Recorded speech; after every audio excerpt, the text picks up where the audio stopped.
Morning. At least I think it's morning. Yeah, might be evening, might be midday for interview. Whatever the case, I hope it's a good one. Today in the shop, we're going to be working on my most favorite truck of my fleet, my 1962 International Scout. Started this build almost 16 years ago.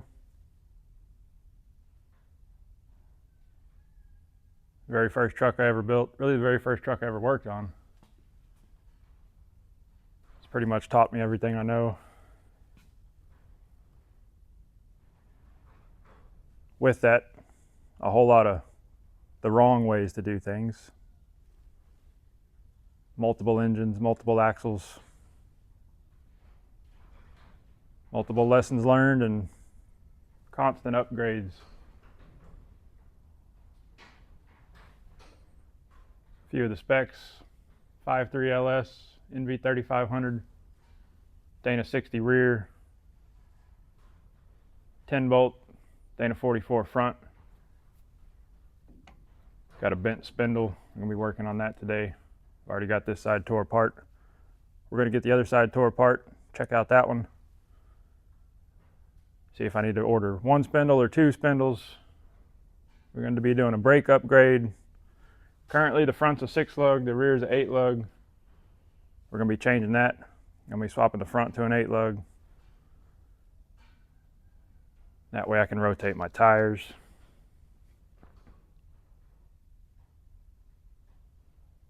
So yeah, let's get into it.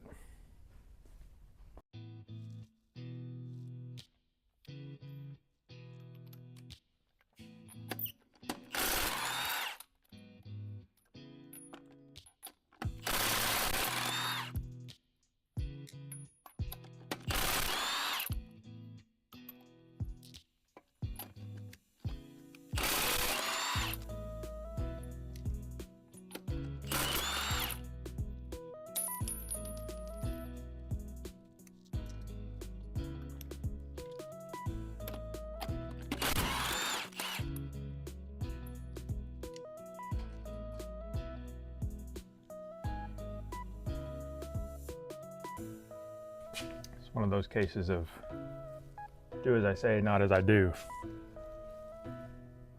It's not great to pull this size tire off the 3 foot off the ground, but we're gonna do it anyways. Mint.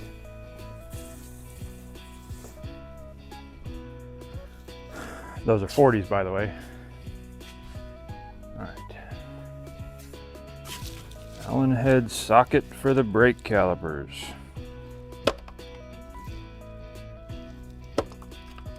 Wouldn't you know the 3/8 is missing? I guess it identifies as a 10 millimeter today.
That's not good.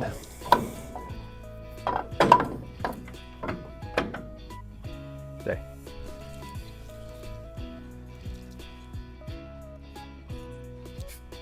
A bit of damage there. 16 years old. Not too bad. I'll probably change them though.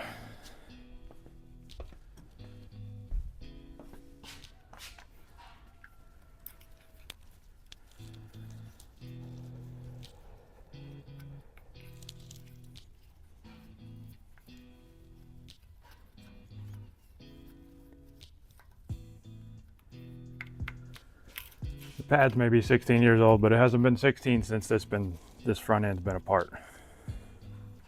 I've lost count of the number of locking hubs that I've broke over the last 16 years. It's probably 20 to 30. It's definitely the weak link in the front axle, but that's okay because it's definitely the cheapest and it's got a lifetime warranty. I know what some of y'all are thinking. You're gonna swap it to 8 lug. Why are you gonna swap a Dana 44 to 8 lug? Just put a Dana 60 in it. Well, like everything else, it's all about the money. There's a lot of money in this Dana 44. And I really don't want to go spending even more money on swapping a Dana 60 into it.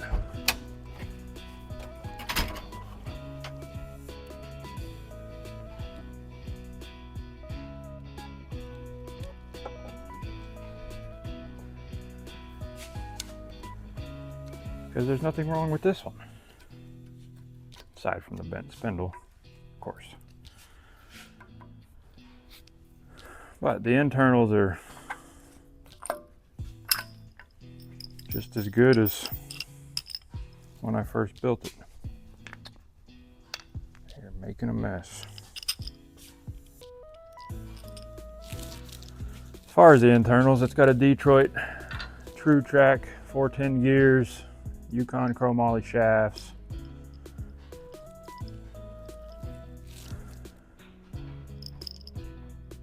fabricated diff cover for the rocks, obviously. Good news is this one's not broke and this one's not wobbling. It's the best news I've had all day.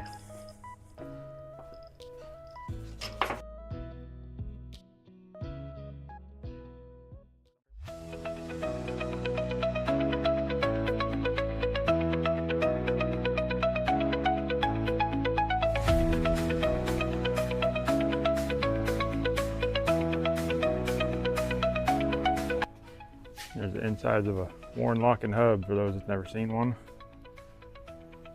Basically there's a big spring in there. When you turn the lockout knob on the outside, it pushes the spring in and locks the two splines together. This one's still in one piece. Past the driver's side, it's in multiple pieces. I'll show you that in a minute.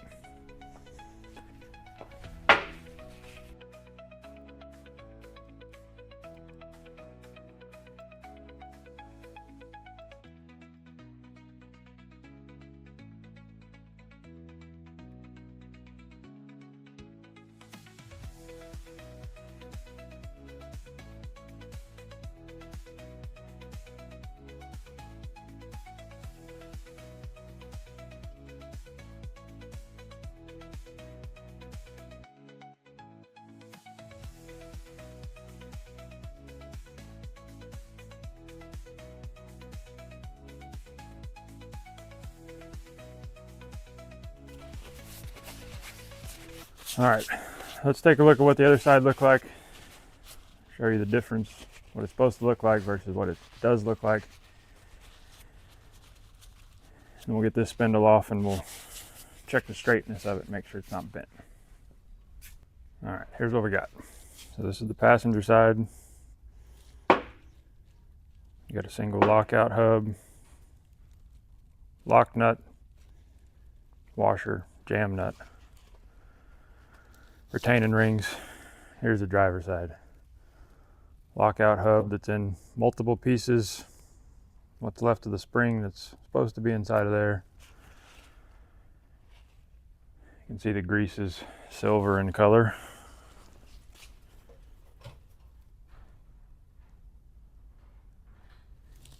Like a disco party in the front. Bunch of metal shavings. There's the passenger side. Probably about time for a grease change, but other than that, it looks much better. Not all shiny. Now, let me go show you the spindle. Okay, so I've chucked it up in my lathe. Got it as straight as I can get it here at the base of the spindle. Got it indicated about 3/1000 of an inch. So we're going to use that as our baseline.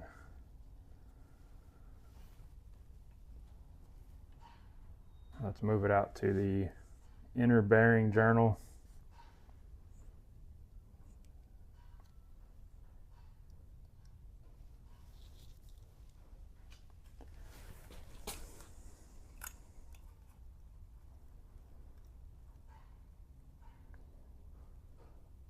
Try to zero it up so it's easier to see.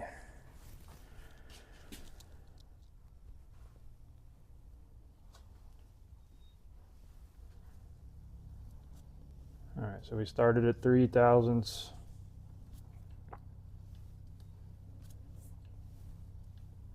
It's somewhere around 8/1000 there. So we moved the indicator out about 1 inch outwards, and we've gained about 5/1000 of run out. So it's definitely looking like it's bent. Let's go out to the outer journal.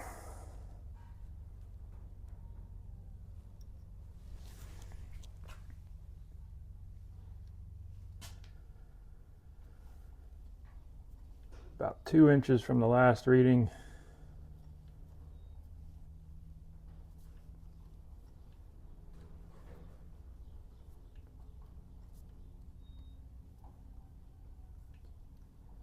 About like 18/1000. Needle jump. I think there's a nick somewhere in that surface.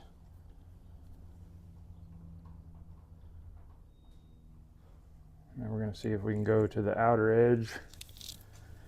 I'm going to have to do the ID. Probably not a very perfectly machined surface, but we're going to see what it does.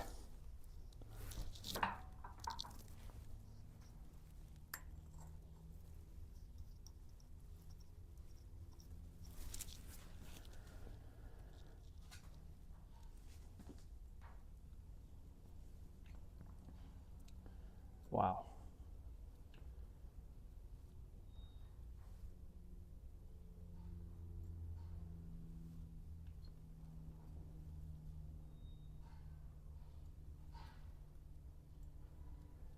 It's over 50/1000. Again, I don't know how well the inside of that bore is. Maybe throwing off the numbers a little bit, but it proves the point that the spindle's definitely bent, and it's what destroyed the bearing and why the lock nut keeps coming loose. Now we're going to go pop the passenger spindle off, and we'll come put it back in the lathe, or put it in the lathe and check that side too, and just verify that it's in spec, and it gives us a better baseline of what it should be, I guess.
this one might be bent too.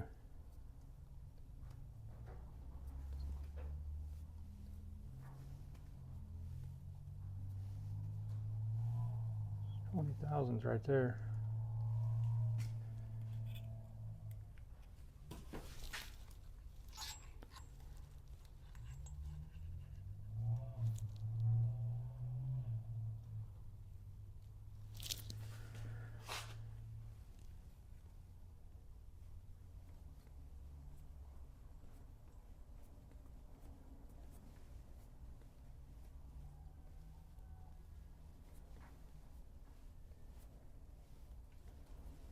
It's 30,000.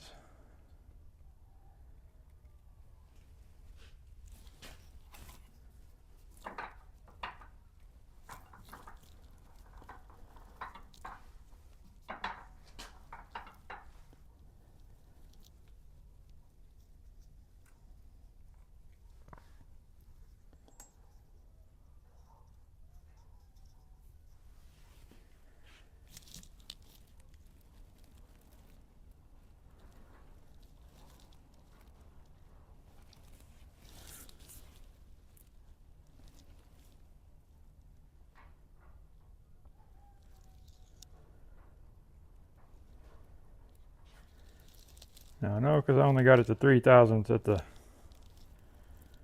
at the seal surface as the baseline, that as we move out, because there's 3,000ths there, we're going to gain a little bit, but I don't think we should be gaining that much.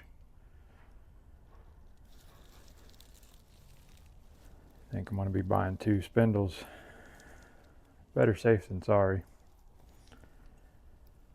Usually don't like replacing one thing on one side and not the other anyways. Usually comes to haunt me later on if I do it that way.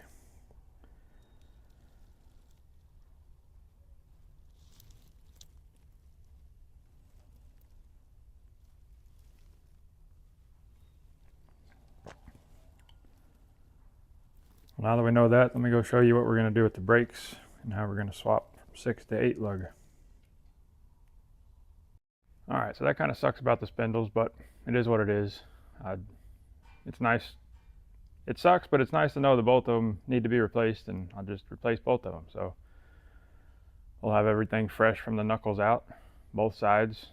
Everything will be even and nice and new, so that's always good. Now this 10 bolt came out of a K5 Blazer mid-80s, if I remember right. The K5s were 6 bolt. The rear axle I originally had in the truck was a 6 bolt also. Came out of the same truck. I quickly snapped the axle shafts in it. Didn't like 400 horsepower, so at the time the 37-inch tires probably didn't help the case either. I bought a Dana 60 out of a 80s model Ford 3/4 ton, I think. Rebuilt that, put in the rear. Like I said, I don't plan to do a Dana 60 in the front until I destroy the shafts and the gears and all of that stuff. It seems like a waste of money to me at this point in time, since I have so much invested into this 10 bolt front axle, and I'll never get my money out of it if I try to sell it. So we're gonna do the next best thing. We're gonna convert it to 8 lug. There's a couple different ways to do that. The late 70s through the 80s K20 Silverado trucks, they came with the 10 bolt, but they were 8 lug. So you can buy the 8 lug rotors and hubs. The bearings are the same, the spindles are the same. They bolt right in. You just have to change the backing plate, which is also the caliper mount, because the rotors are a little bit bigger in diameter than the 6 lug rotors. There's a couple different ways to do that. You can go on eBay, get a set of factory takeoff backing plates off a K20. They want about $600 for them, which to me seems kind of crazy considering they're rusty. You got to blast them, you got to paint them, you got to clean them up. I don't really want to do all that. I don't want to spend that kind of money. There's, I think, 2 aftermarket places that make the brackets. Again, they're $400 to $500. I don't really want to go that route either, so we're going to attempt to design a make-a set similar to the sets you can buy that are laser cut and formed out of regular plate for the Dana 60s. They're everywhere online. Nobody makes them for the 44, which I get it. Nobody wants to run a 44. Everybody wants a Dana 60, but I'm cheap. I like fabricating stuff. I want to do this 8-lug conversion, so we're going to see what happens. First off, let me show you what the hub and rotors look like side by side. Kind of a little comparison here. We got the old 6-lug on the left, the new 8-lug on the right. The rotors are pretty much the same thickness. I'd be willing to bet they start out the same thickness, but 16 years of these have probably wore them down slightly. You can see it pushes the wheel out a little bit. That should be interesting because the Chevy 4-wheel drive front axles automatically are a little bit wider than the rear, but that's okay. We can work with that. Obviously you got 8 lugs and 6 lugs. The inside of all this hub is the same on both units. It's just the 8 lug is much thicker, a little more beefy. I don't think that's gonna help me in not breaking the locking hubs, but never broke one of these hubs, so that doesn't really do me any good, but it is what it is. Just overall, you can see how much larger they are. So my plan is to basically take the dimensions of the 6-bolt pattern in there,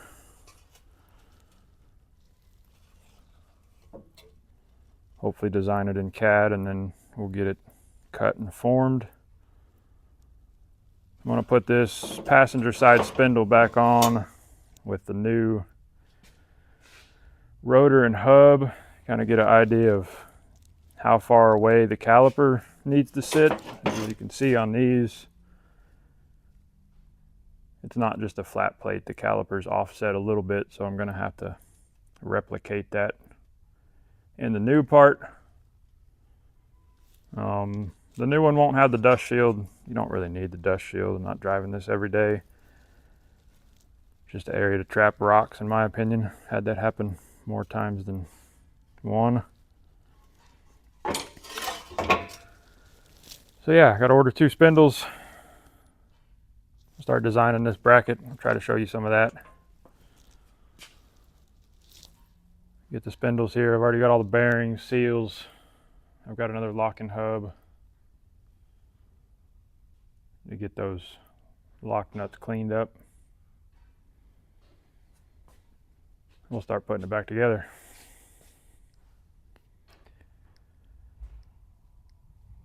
I've got another set of wheels. I've got a set of 8-lug bead locks I'm going to put on it. Really need to get another set of tires. These are kind of wearing down a little bit, starting to dry rot. They're pretty old. I got them secondhand, so they've been good, but I want to find another used set, some better tread, and throw on my bead locks. I've also got a little axle seal leaking in there. Probably address that before we get it off the lift too. Oh look, another leak. Well, they say if it's leaking, that means it's got fluid, so we should be good there. This side's not leaking though. I don't know if any of y'all want to see the underside. Not really anything special. 4-link. Need to repaint a lot of it. What happened there?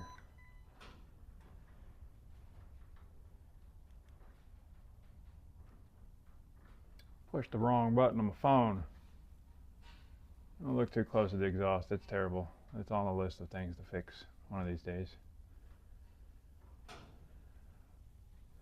Don't mind the sketchy lift points. We won't talk about that. Yeah, that's pretty much it.